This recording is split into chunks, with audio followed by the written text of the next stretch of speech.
Welcome to Real World Peaceful Parenting, a podcast for parents that are tired of yelling, threatening, and punishing their kids. Join mom and master certified parent coach Lisa Smith as she gives you actionable, step-by-step strategies that'll help you transform your household from chaos to cooperation.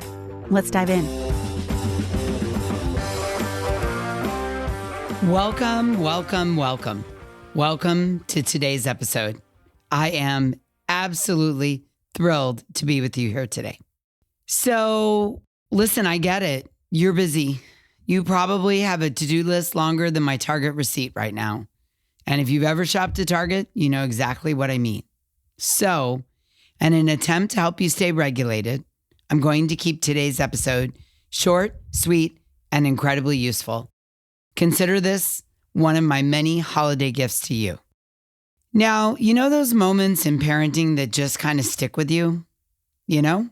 Well, yesterday, I was at Target, pushing my cart down the holiday aisles, when I witnessed something that touched my heart deeply.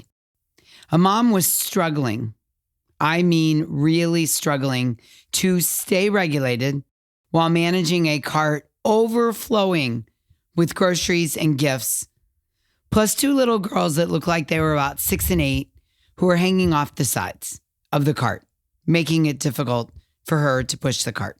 I could feel her stress, her overwhelm, her rising frustration as she snapped at her daughters to just behave. I mean, it was palpable. I could feel it. And oh my goodness, how I wanted to just put my hand on her shoulder and whisper, I see you, Mama. I've been there. Take a breath. This moment, it's teaching your girl something powerful about handling stress. And you have the power to choose what that lesson will be.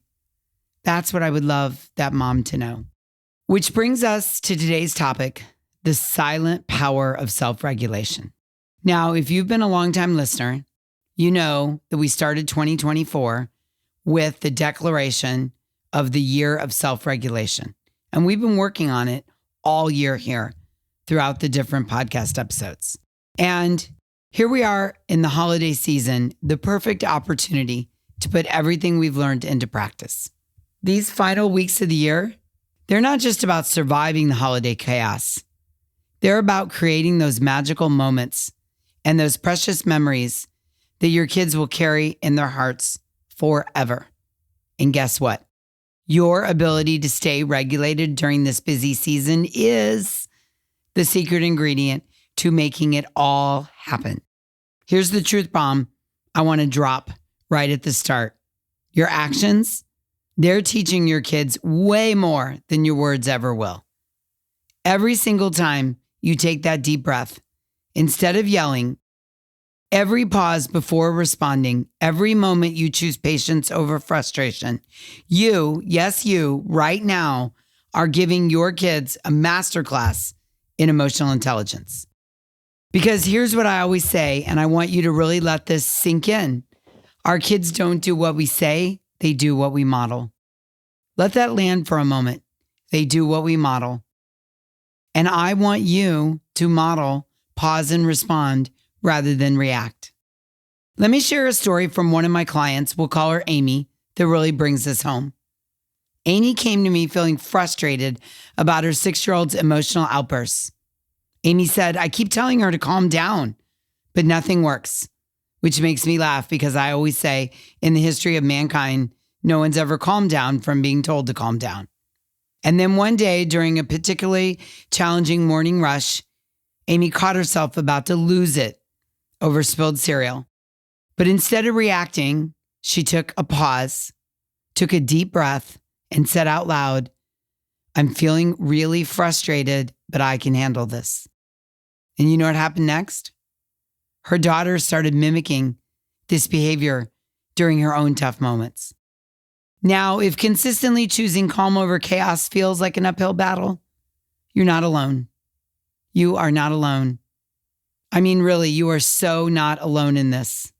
The good news?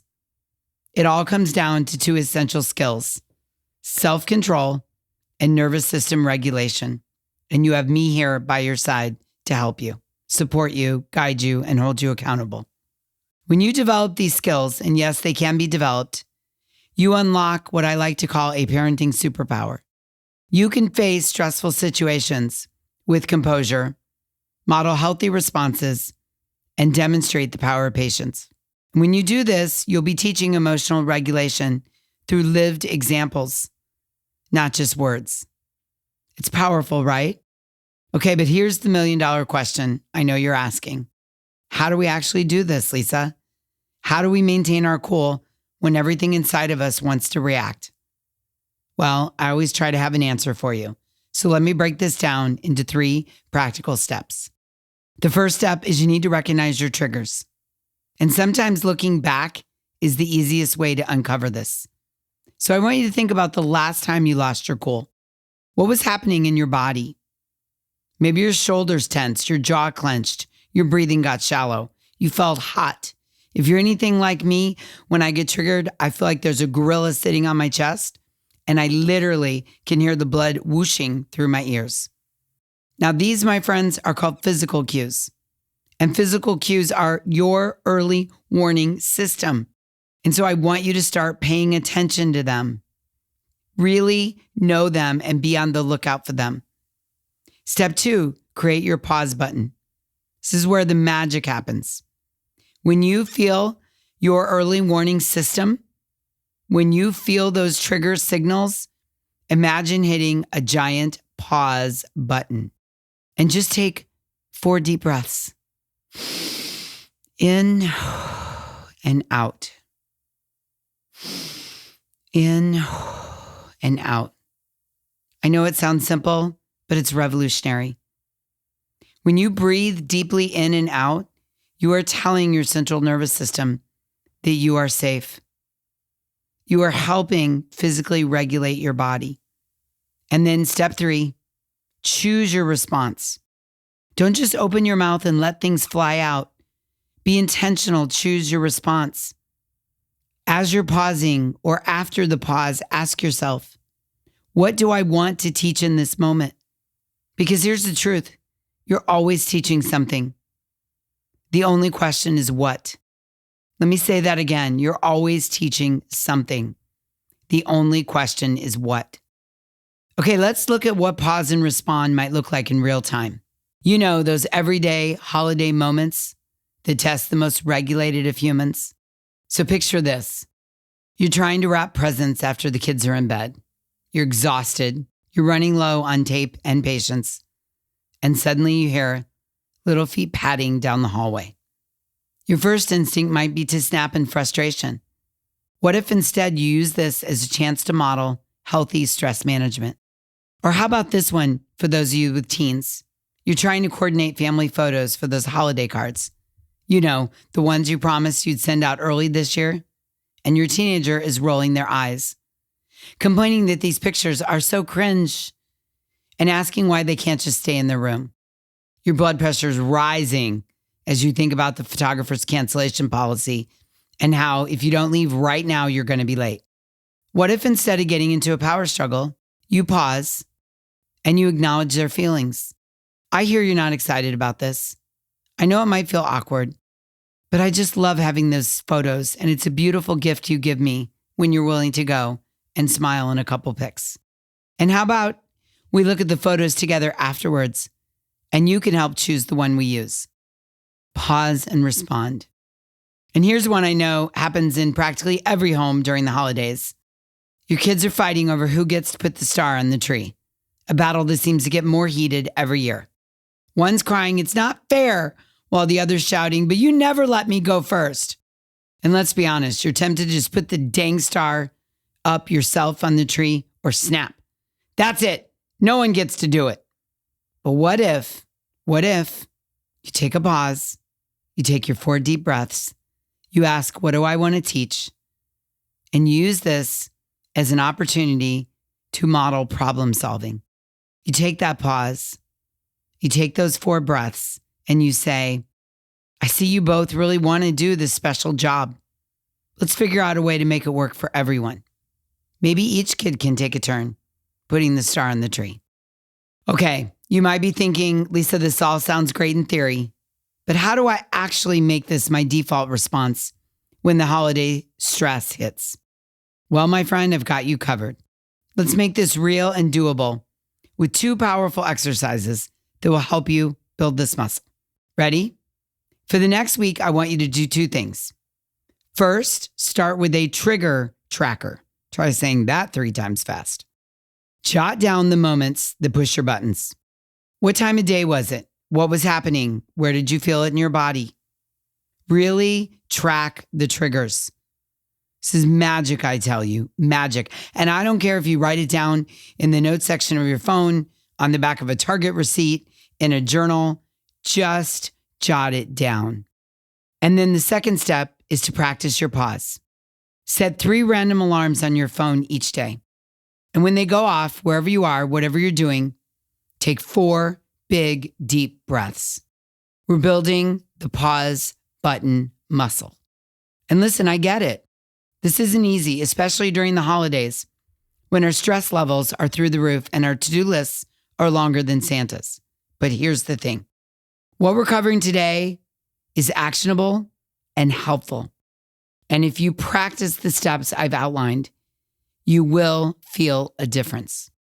Now, maybe it feels like you're just scratching the surface of regulation. I get that, believe me. And I want you to know that inside the Hive, we work on this regularly and we dive so much deeper. The Hive is where we work on understanding your unique triggers in your unique parenting situation.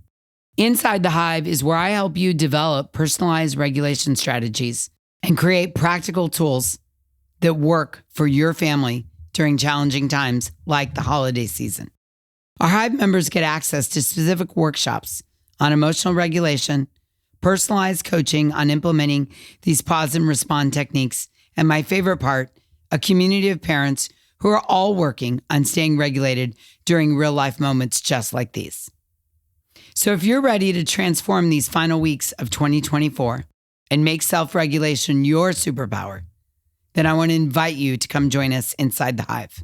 You can head over to thehivecoaching.com to learn more and join so we can make this holiday season different and memorable in the best of ways.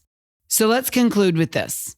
Every time you regulate yourself, you're not just managing your own emotions. You're literally rewiring your child's understanding of how to handle big feelings. You're giving them a gift that will serve them for their entire lives. And I want to end today's episode with this powerful truth. Your children are always watching you and learning from you. They're watching how you handle stress, how you manage frustration, how you navigate overwhelming moments, just like that mom at Target. I so wish she could have pulled over on the side for just a second and said, I'm overwhelmed and I'm going to take 4 deep breaths. Because every time you choose calm over chaos, even if it's not perfect, you're showing your kids what's possible. You're modeling for them how to handle stress. Yeah? And I know you can do this. I know you've got it. And I will be with you every step of the way.